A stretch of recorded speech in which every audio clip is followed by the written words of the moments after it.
Hello, I'm Reverend Dr. Israel Christlery, the senior pastor of Shepherd Baptist Church, Obanikoro, Lagos, Nigeria, the CEO of Oasis of Faith Intercontinental Limited, that is a private Christian pilgrimage company, and the president of Christian Tourism Practitioners Association of Nigeria, CTPAN. That is the umbrella body for all private pilgrimage operators in Nigeria.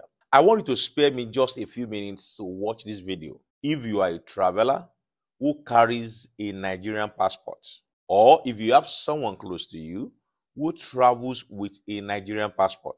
I had a very traumatic experience at Cairo International Airport recently on April 30, 2024, and I need to share this with you.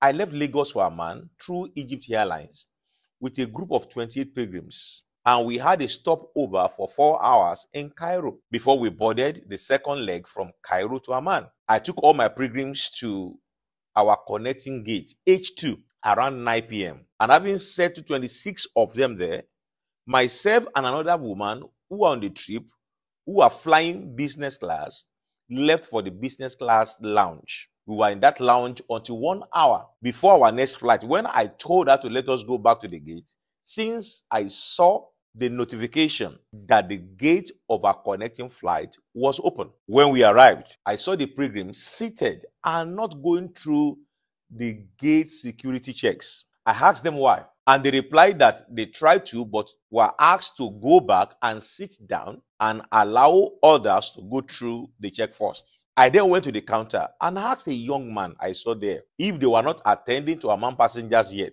And he confirmed that they were already doing that. So I told all the pilgrims to rise up and let us go through the gate formalities to board our next flight. As we lined up to go through the formalities, I saw some policemen and some airport staff discussing, talking together. I wondered what they were talking about.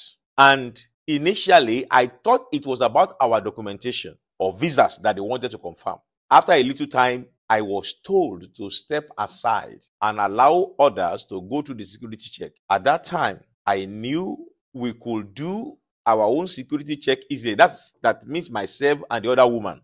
So I told her to wait for me while others can go through their security check. Some policemen then asked me to follow them to their office. At this time, I still assumed it had to do with our documentation. So I brought all the documents relating to our trip and asked the woman to wait until I returned to the gate. They then took me to the office of the head of the police of the airport, and 3 police officers entered with me while about 12 others were outside looking at us through the door, which was left open. Then the chief police officer asked me if I knew what offense I had committed. I wondered what the offense was and replied I had not committed any offense. Then they brought a man in as an interpreter who told me in English language that a lady had just accused me of sexual assault and the punishment was jail and I should be ready to go to jail. My first comments were, who, where, when, and how? Then they pointed to a lady who decided to hide her face behind another lady.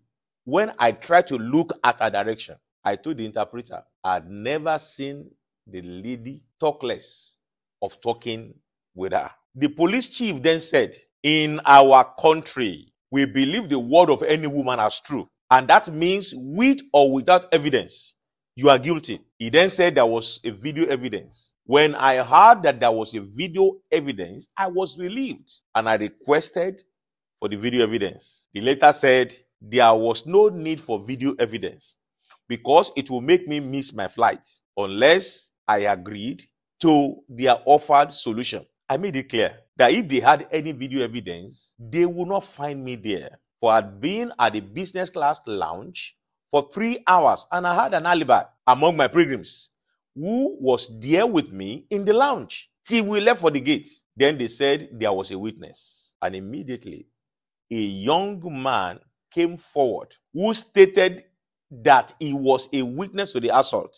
I asked him where and when, but there was no answer. The police chief then said that since there was a witness, I could only go if I accepted the solution he will offer. I asked what was the solution. He then said I must apologize to the lady in a way that she will accept.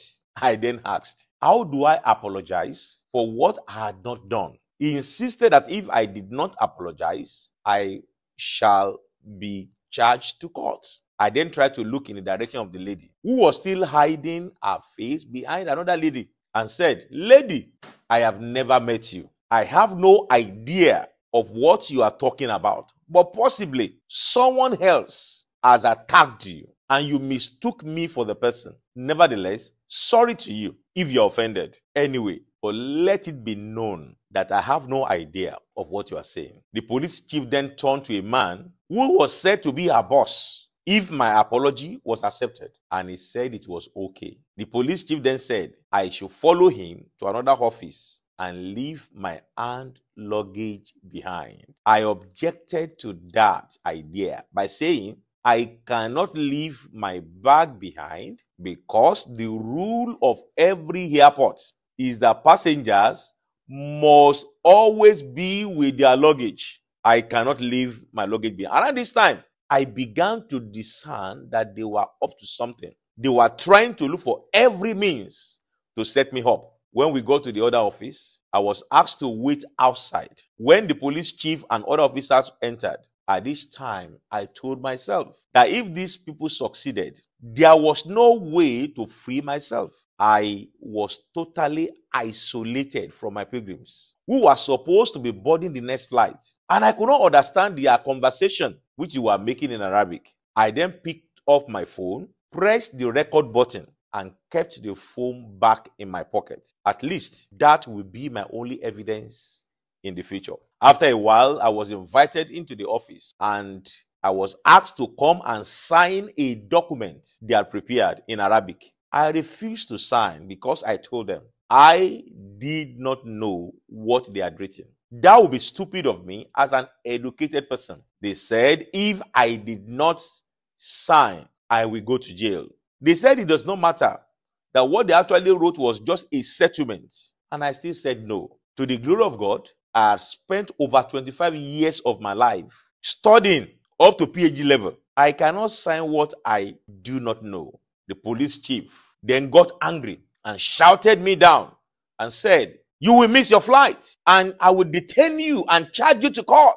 The following morning, I then said to him, if God says I will go to jail for an offense I did not commit, so be it. But I will not sign unless I know what was written. Then the so-called interpreter offered to read the content to my hearing. And I told him I could not trust his reading. I insisted I could only sign if they could rewrite it in English. When they began to pressure me, I took the biro and wrote below the Arabic write-up, I do not know. I plan to write below, I do not know what was written above, but I am compelled to sign this document. Therefore, I am not aware of the contents above. But when they saw me writing, I do not in English, one of the officers snatched the biro from me and shouted me down. The police chief then insisted if I did not sign, I would miss my flight, which should have taken off, and they would detain me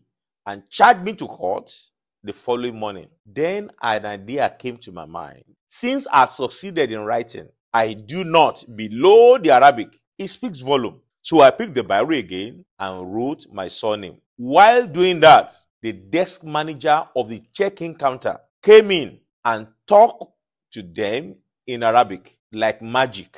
They handed over my passport to me and asked him to take me to the aircraft. I did not understand the magic words that effected my release until I got to the tarmac. Right at the foot of the aircraft, I saw all my 27 pilgrims standing at the entrance of the aircraft. They had refused to board the plane unless their leader was released, against all pleas and threats, even from the pilot, who told them he would take off without them. They refused to enter the aircraft unless their leader was released. Now I know that was my saving grace. The refusal of 27 persons who had already checked in to enter The plane frustrated their plots. That was the report the desk manager brought to this syndicate at their airport. They would have succeeded if I were traveling alone. I wondered what they would have achieved if there were no people that I was traveling with. They would have succeeded in making me miss my flight and extort me. I am still traumatized by that event, wondering what would have happened. What else would have happened if there were no other passengers with me? No doubt, this could have happened to many other persons who would have been charged to court for wrong accusations or ended up being extorted by this syndicate in that airport. I decided to make this video to expose the evil plots going on in many African airports against Nigerians. Kindly share this video with all your friends and your brothers so that they can know what goes on. We need to be more careful with these people. Please do your best to make it go viral. You might be saving another person from such embarrassment by exposing the evil schemes in some of these airports. May God save us from evil men. Amen and amen.